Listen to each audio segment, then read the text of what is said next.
9 अक्टूबर को बहुजन क्रांति मोर्चा एवं भारत मुक्ति मोर्चा के माध्यम से बहुजन मुक्ति पार्टी के समर्थन में उत्तर प्रदेश के लखनऊ में माता रमाबाई अंबेडकर मैदान में एक विशाल रैली का आयोजन किया गया। यह रैली आयोजित करने के पीछे का मकसद था कि देश में एससी, एसटी, ओबीसी और माइनॉरिटी के हक अधिकार की लड़ाई लड़ने वाला एक मजबूत विकल्प तैयार किया जाए, क्योंकि अभी तक देश में जितने भी पिछड़े वर्गों के दल हैं या पार्टियां हैं वो आज की तारीख में बहुत ज्यादा दबाव में हैं और इसलिए वो खुल करके पिछड़े वर्गों के मुद्दों की लड़ाई लड़ने में सक्षम नहीं है और खुलकर पिछड़े वर्ग के मुद्दों की लड़ाई लड़ नहीं पा रहे हैं।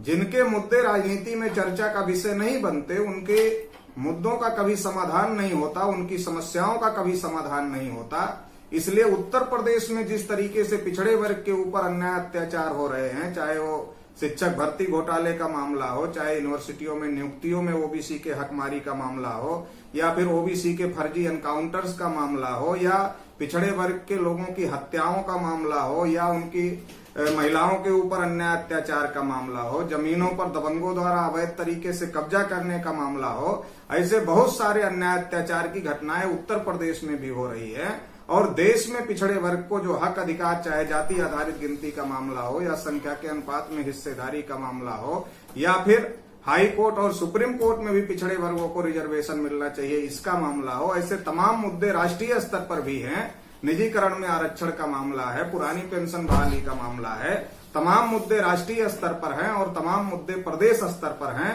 तो प्रदेश के अंदर भी पिछड़े वर्गों के हक अधिकार की लड़ाई लड़ने वाला मजबूत विकल्प बने, इसकी जरूरत है। और देश के अंदर भी पिछड़े वर्ग के हक अधिकार की लड़ाई लड़ने वाला मजबूत विकल्प बने, इसकी जरूरत है। आज की तारीख में भारत मुक्ति मोर्चा, बहुजन क्रांति मोर्चा पूरे देश भर में स्थापित संगठन है। इसलिए भारत मुक्ति मोर्चा और बहुजन क्रांति मोर्चा के राष्ट्रीय संयोजक माननीय वामन मेश्राम साहब के द्वारा ये पहल की गई कि देश पहले उत्तर प्रदेश में और फिर देश में इस प्रकार का पॉलिटिकल विकल्प तैयार किया जाए जो कि पिछड़े वर्गों के एससी, एसटी, ओबीसी और माइनॉरिटी के हक अधिकार की लड़ाई खुलकर लड़ सके। तो इसी प्रक्रिया के तहत 9 अक्टूबर को बहुजन मुक्ति पार्टी के समर्थन में महारैली की गई, जिसमें 10 लाख से ज्यादा लोग आए। और अब इसी प्रकार की रैली दोबारा 14 नवंबर को इटावा के जीआईसी मैदान में की जा रही है, ताकि उत्तर प्रदेश में 2022 के चुनाव के लिए एक मजबूत विकल्प तैयार किया जा सके। तो जैसे पूरे उत्तर प्रदेश के पिछड़े वर्ग के लोगों ने